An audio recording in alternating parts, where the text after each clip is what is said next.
Today on Hands On Photography, I want to know, why do you take photographs? Seriously, why? Let's talk about it. Hands On Photography is brought to you from LastPass Studios. Access everything you need online simply and securely wherever you're logging in from. LastPass makes security for your digital life effortless. Visit lastpass.com/twit. This is TWiT.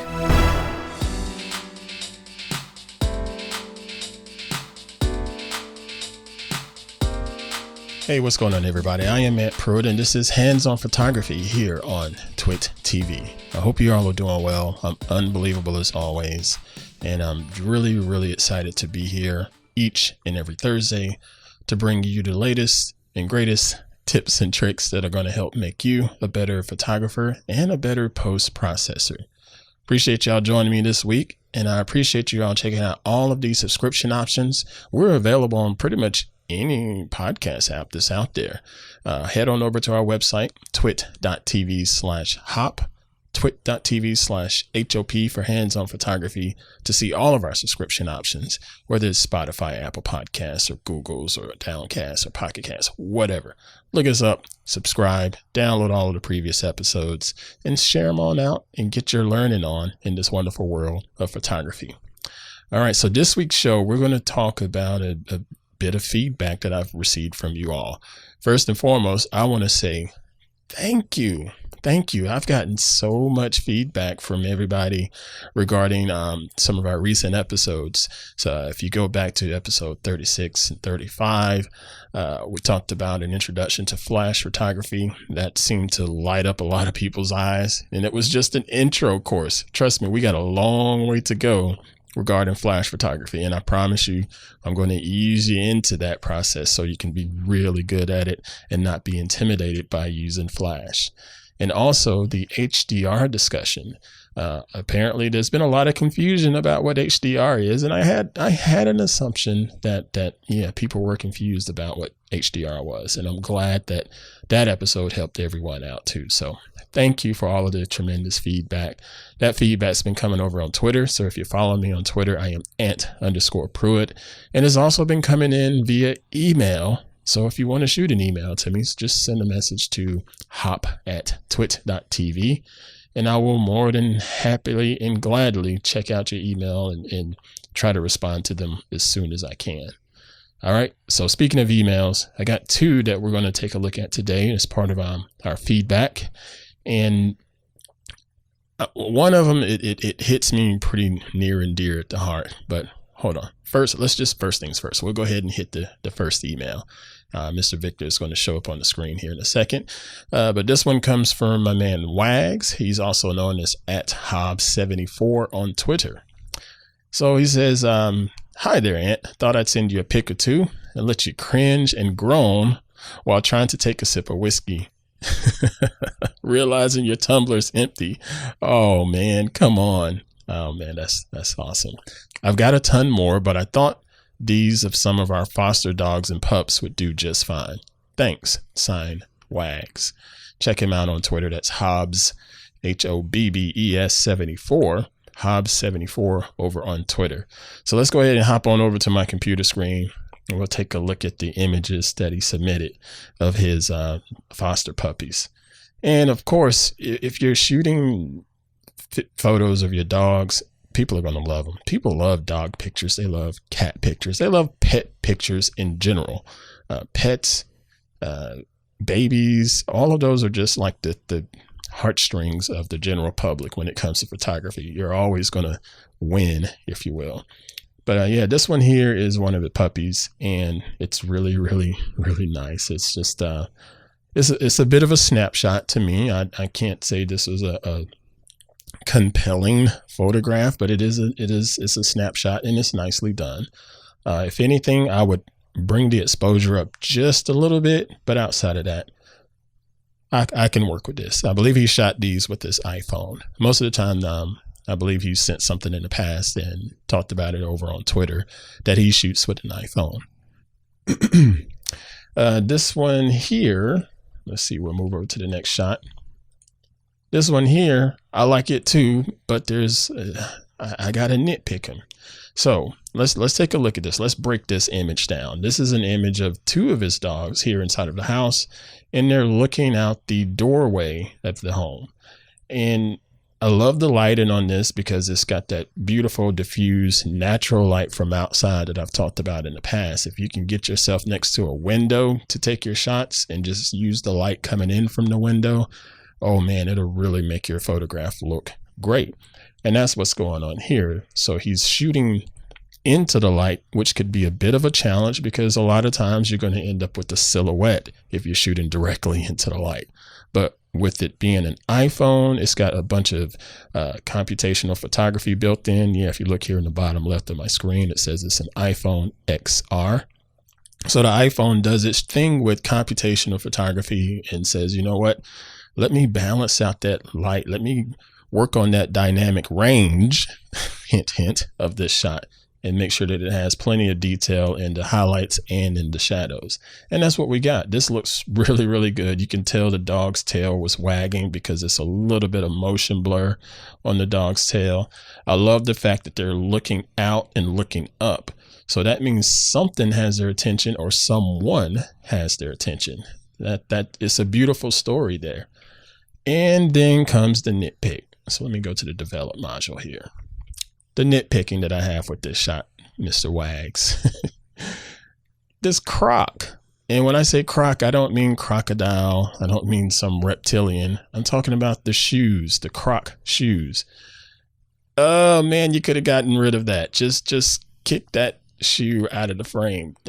I know it probably would have sort of spoiled the moment for you, but little things like that, they always grab my attention, and it's a bit of a distraction to this photograph. If you're pretty good with Photoshop, there are ways of getting rid of it with Photoshop and making it look like it was never there. But best thing that you can do is try to make sure you limit your distractions in your shots, or even if you could just crop it down, something along the lines here. We'll just crop it down. It's still in portrait mode, and we still have the story of the dogs looking out the door, out, towards those, looks like some flowers in the background, but I doubt they're looking at the flowers. I'm pretty sure they're looking at something or somebody out there, because I've never seen the dog wag their tails so vigorously at a plant or a flower pot, even if they had to use the bathroom.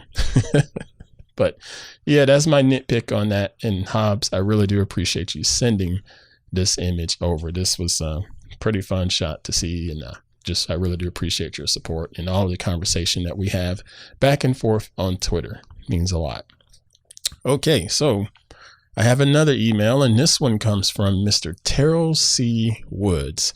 And preamble, Mr. Terrell C. Woods is another person that I've been chatting with back and forth on Instagram or Twitter, particularly on Instagram. If you check him out, it's Terrell C. Woods on Instagram. He's an amazing photographer out there capturing all of the beautiful action sports of beach volleyball and sharing a little bit of his University of Southern California Trojans love too. I don't give him too much of a hard time about that because I like the Trojans too. But yeah, he's great people. So check him out on Instagram. That's Terrell C. Woods, and give him a follow and let him know I sent you over there too. He's good people. But anyway, his email. This is a little bit of a longer email, but it's something that I think should be discussed, and I have some fairly strong feelings about it. All right, so here goes. And I just had 2 portfolio reviews this past month, and for me, it's never make or break. Sports, military, and good parenting can really help a person when they think they're being personally attacked or diminished. I was just thinking, photography for many people is so personal. It's tied to their core. Their photography is them. 20 photographs in each portfolio, and the total that was deemed quality, only 7. A model might hear no 5 times in one day. Ouch. But the trick is in knowledge. Who are you asking to critique your photos? What do they shoot, or what's their expertise? A friend who was a fitness model was not showing up for a fashion runway call. Right. I say all this because it would be a shame if someone stopped doing something they love just because someone didn't like their work. I'm not talking technical skills. I'm talking art, or whatever you want to call it. Some of my photos were marked down because of a perception of loose cropping too tight. They didn't tell the story. I take it all in, and we are always trying to be coached up. I use that info and incorporate it into my skill set. The best lesson I've ever heard: if you're shooting for someone else, that's exactly what you shoot, because you can, because you worked on your skills. Then go out and shoot what makes you happy. Perfect. As for Mr. Terrell C. Woods. Okay, so that's a lot to digest there, but I think it's important to discuss these. All right, so let's think about photography. And my question to you, listeners of Hands-On Photography: why do you shoot photographs? Why are you an aspiring photographer, or why are you an active photographer? What's the purpose behind it? Is it money? Is it fame? Is it art? Is it love? Is it just hobby? What is it? And there aren't any wrong answers per se on this, but each answer that you have does have certain ramifications that comes with it. For example, if you're someone that's shooting for money, okay, you are subjected to how you get that money, based on how well you shoot. Okay, so if you're shooting for some company or a local business or what have you that has a project and says, hey, I need you to come in and do some headshots for us. We've talked about headshots way back at the beginning of the year in January, where we talked about getting your year started out just right. So if you're shooting headshots for someone and they don't look good, you may not get paid. You may not. Okay. They're going to say, hey, this does not look good. I don't like this shot. Okay. That's going to affect you. So if your answer is you're being a photographer for money, you have to deal with feedback like that. They're going to tell you your shots look great. They're going to tell you your shots look like crap. It's going to happen. That's just the nature of this. So now let's flip that to someone that is shooting as a hobbyist. All right. Someone post their favorite photo that they snapped over on social media because they're just a hobbyist photographer and they just love to shoot. Okay. The image goes up, all of the comments start rolling in, all of the hearts start rolling in and all that good stuff. And people are saying, hey, this is a great shot. Cool. They get a nice little endorphins rush from that. And then someone else comes in and says, hey, this is a pretty boring shot. I don't care for it. And then they may just sort of feel a bit down about it. The difference is they don't necessarily have to worry about someone else not liking that image because it's not paying their bills. There's no pressure of it being perfected or anything like that. This is just something, a hobby. They're just having some fun with it, if you will. So there's some different expectations of a hobbyist versus someone that is a professional. Now, with that said, and I know I got a little bit long-winded on that. With that said, the whole point of this art, or pretty much any art, is to do it because you like doing it. Do it because you like doing it and you don't care that somebody else like you doing this art. You're doing it for yourself. And I think a lot of times people tend to forget that. We have this whole interesting and sometimes weird a bit of culture regarding photography and art today because of how social media has either sensationalized it or totally just ripped it apart. And a lot of people are literally living and dying because of the reaction on social media. I've talked about this stuff personally on my personal channel about just leveraging social media for your art to sort of help grow your brand and things like that, but also temper that with understanding you can't really make social media be the make or break of your photography hobby or your photography career. First and foremost, do this stuff because you love doing it. You're going to get people nitpicking you. You're going to get people judging you. And if you're shooting for someone, understand who you're shooting these photographs for. Understand what the project is. Just as Mr. Terrell said in this email, you're not going to be a superstar athlete going to a photo shoot that's supposed to be for a runway model. Most of the time, that's not going to happen because those judges are not looking for you. They're not. Not saying that you're not photogenic. That's not saying that you're not a great athlete or great athletic model, but they're not looking for you. They were looking for a specific type of person to walk the runway or the catwalk for their next modeling shoot. That's it. So we have to understand all of the little bases and aspects of judgment when it comes to photography. We have to understand the aspects of critiques when it comes to photography. I've said from the very beginning, I'm going to offer up critiques to people that will that want to send an email of their images to me or even send them over social media. And I've said in my critiques, I'm going to be very honest and I'm not going to always sugarcoat some things, but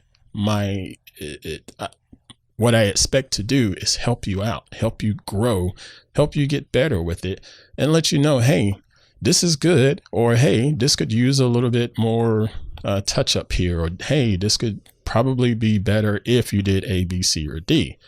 I'm not going to always say I'm right, but I'm basing it on things that I've seen on the art side of things. And sometimes I base it on my own personal preference. For example, when we looked at Mr. Wag's photo, again, the little shoe in the image did not help that image at all. Get rid of it.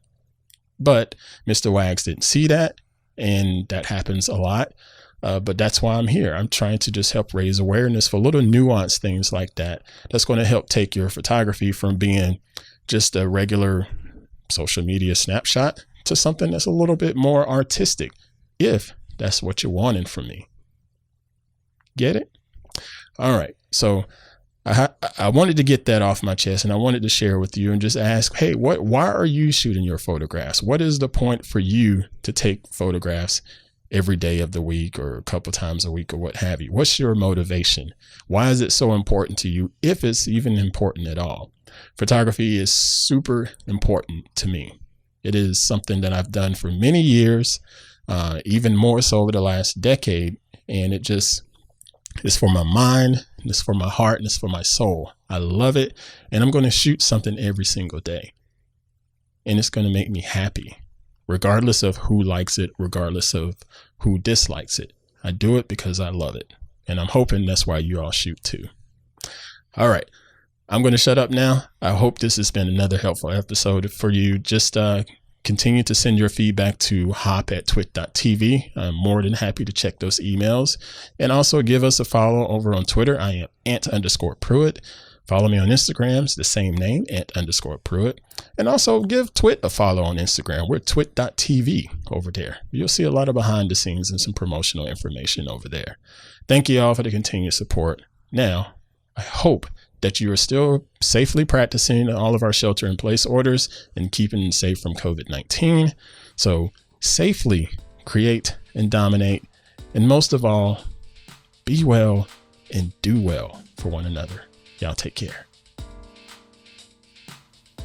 Hey folks, I'm Micah Sargent, host of Hands on iOS right here on the TWiT network. If you've got iOS devices or watchOS devices or tvOS device, any kind of Apple mobile device, you are going to want to check out Hands on iOS. It is the best way to make the most of those devices. I walk through tips, tricks, and everything in between, plus answer your questions. So be sure to check it out. It's twit.tv/HOI.